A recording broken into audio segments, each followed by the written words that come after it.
দুনিয়ার বুকে কত মায়েরা ভিক্ষা করে, কত মায়েরা লোকের বাড়ি কাজ করে, কত মায়েরা আলাদা খায়। আল্লাহ পাক আল্লাহ তাআলা কোরআন শরীফের মধ্যে বলেন, বিসমিল্লাহির রহমানির রহিম, ওয়াকাদা রাব্বুকা আল্লা তা'বুদু ইল্লা ইয়্যাহু ওয়া বিল ওয়ালিদাইনি ইহসানা। আমি আল্লাহ আমার ইবাদত বান্দেগি করার পর দ্বিতীয় নম্বর ইবাদত হলো তোর বাপ মায়ের প্রতি ইহসান করা, বাপ মাকে ভক্তি করা, মোহাব্বত করা, ভালোবাসা। আজকে সেই বাপ মা আলাদা খায়। বুড়িমা যারা শুনেছেন, আমি বুড়িমাতে বলেছিলাম মায়ের বুকের খাঁচায় লাথি মেরে সন্তান বাড়ি থেকে তাড়িয়ে দেয়।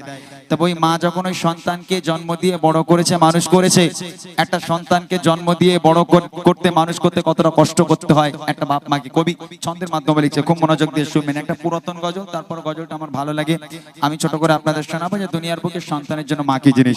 কবি ছন্দের মাধ্যমে লিখছে, মনোযোগ দিয়ে শুনবেন। আধারে রাতের চাঁদ যে তুমি তুমি ভোরের আলো,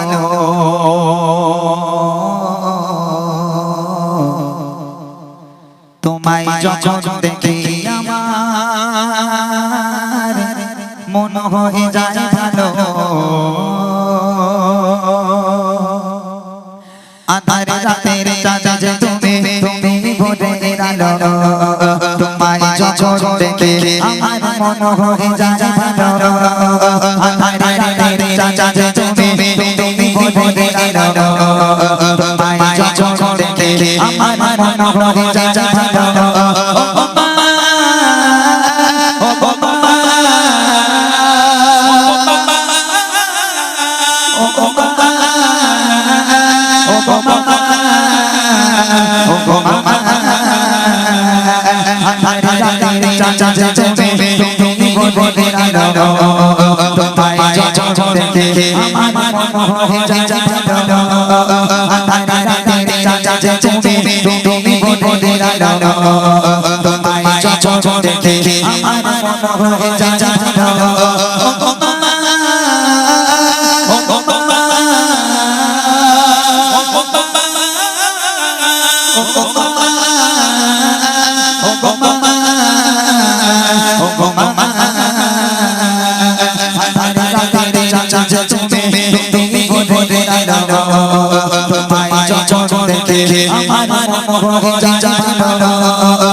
অনেকগুলো মায়ের আপনারা বসে আছেন।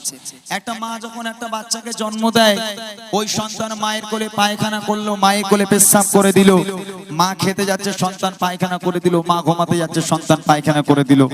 একটা দিনের জন্য কোনদিন কোন মা বিরক্ত হয়ে বলেছে, হতভাগা সন্তান দূর হয়ে যা, আজ থেকে তুই অন্য ঘরে ঘুমা, আমি মা অন্য ঘরে ঘুমাই, কেননা তুই আমাকে খেতে দিস না, আমাকে ঘুমাতে দিস না।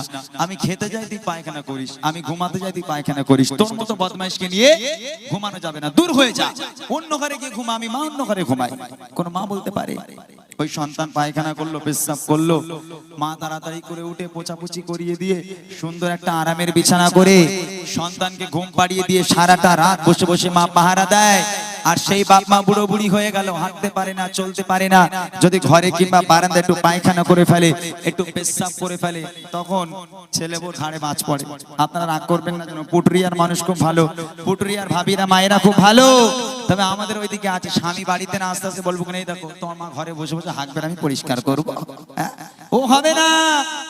আমার বাপের বাড়ি একটা কুটনের দুটো করিনি, তোমার মায়ের পায়খানা পরিষ্কার করবো, ও বুড়ো বুড়ির ঘর থেকে বের কর, ঘর নোংরা করে।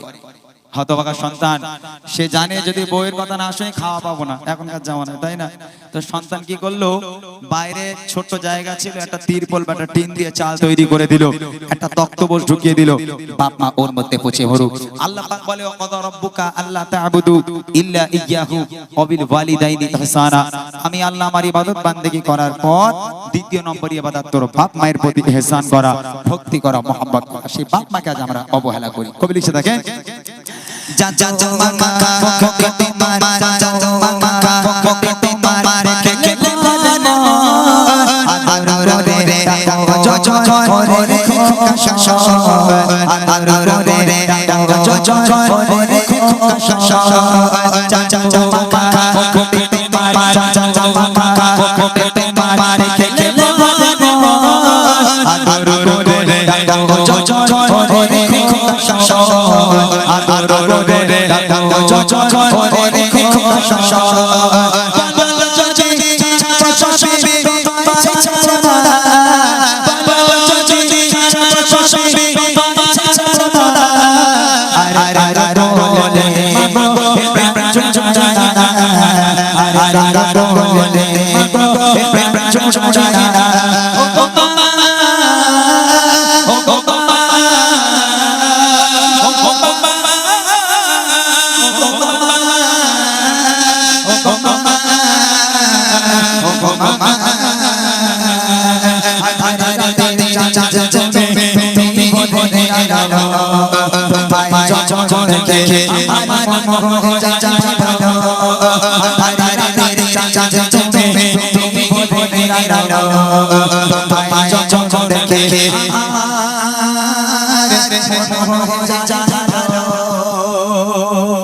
বুড়িমা বাপ মা আলাদা হয়ে গেল বাপ মাকে সন্তান আর খেতে দেয় না এখন বাপ মা আলাদা খায় ছেলে আলাদা খায় এখন বড় ঘরে দামি ঘরে মাকে আর উঠতে দেওয়া যায় না যেহেতু মা বুড়ি হয়ে গেছে ওই মা ঘর নোংরা করে পায়খানা করে পেশাব করে ওই জন্য দামি ঘরে মাকে আর উঠতে দেওয়া যায় না এখন মা আলাদা খায় আর ছেলে আলাদা খায় এই দেখেন এই যতদিন 4G ছিল ততদিন দুনিয়া ভালো ছিল তাই না আমরা সারা জীবন শুনে এসেছি যে মায়ের পায়ের তলায় নাকি সন্তানের জান্নাত আচ্ছা ও জান্নাত এখন আর আছে বলে মনে হয় মায়ের পায়ের তলায় জান্নাত আছে বলে আমাদের মনে হয় যতদিন 4G ছিল ভালো ছিল এই যে থেকে 5G ইন্টারনেট এসেছে ইন্টারনেটের এত জোর ওরে মা কি বলবো এই ইন্টারনেটের জোরে এত মানে জোর এই ইন্টারনেটের চোটে মায়ের পায়ের তলায় জান্নাত আর নেই ট্রান্সফারে শাশুড়ির পায়ের তলায় চলে গেছে এখন দেখবেন জামাইরা খালি শাশুড়ির পায়ে গেছে খাচ্ছে বুঝলেন না এর একটা কারণ আছে যেহেতু মা তো কোনোদিন একটাও ডিম দেয় না শ্বশুর বাড়ি গিয়ে শাশুড়ি খুব আদর করে 5টা করে প্লেটে সাজিয়ে দেয়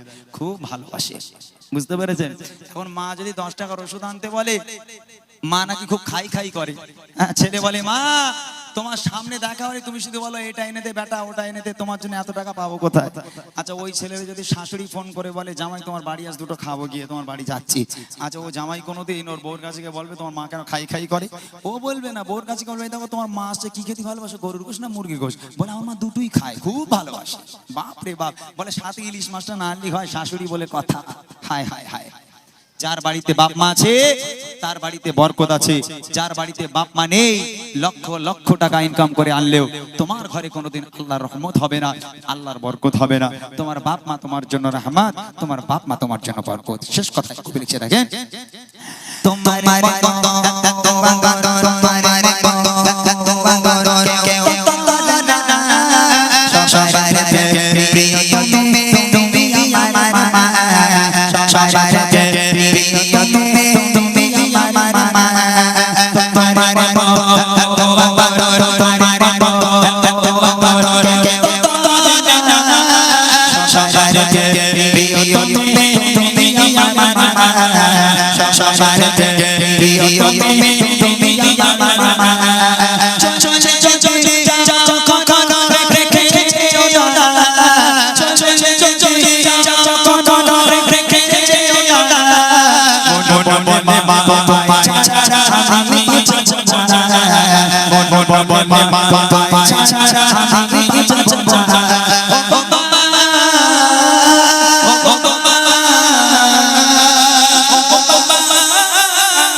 আমি এখানে আসার পর থেকে একটা মূল গজল শোনাতে পারলাম না যেহেতু আজকের মাহফিলটাই আমার পছন্দ হয়নি প্রথমে আমি বলেছিলাম যে এইভাবে মাহফিল হয় না, মনে হচ্ছে গ্রামের কোন একটা ছেলে গজল গাচ্ছে, আপনারা দাঁড়িয়ে দাঁড়িয়ে শুনছেন।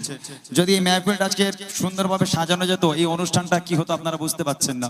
তো এই দাঁড়িয়ে দাঁড়িয়ে আমাদেরও সেই মুড লাগে না। তবে যে কজন আপনারা আছেন, আপনারা যদি বসেন, আমি একটাই গজল একটু আপনাদের শোনাবো, এটা শুনে যদি চলে যেতে চান চলে যেতে পারেন। তবে সে গজলটি হচ্ছে স্বামী স্ত্রীর ভালোবাসা। কিসের জন্য দুনিয়ার বুকে আজকে সংসারে সংসারে অশান্তি হয়, এই গজলটা আপনাদের আমি শোনাবো, যদি সবাই মিলে একটু বসেন। যদি বসেন তাহলে আমি শোনাবো, না হলে যেমন চলছে এরমই চলুক। আমার তো আর আধ ঘন্টা সময় হাতে আছে, আমি আধা ঘন্টা যা ইচ্ছা তাই গিয়ে আমি চলে যেতে পারি, অসুবিধা নেই। তবে আমি চাই, আমি যখন এসেছি আমার কিছু মূল গজল আছে, সেগুলো আপনাদের শোনাতে চাই। যদি সবাই একটু বসেন তাহলে সাংসারিক জীবন কাকে বলে, কিসের জন্য সংসারে এত ঝামেলা, কিসের জন্য শুধু স্বামী স্ত্রী চলছে না সিঁড়ি হয়, আজকের ইনশাল্লাহ প্রমাণ হবে হাদিস থেকে। অসুবিধা নেই, ফাও গজল আমি বলি না, আমি হাদিস থেকে প্রমাণ দিয়ে গজল শোনাবো। যদি সকলে একটু বসেন তাহলে ইনশাল্লাহ আমি আপনাদের একটু শোনাবো।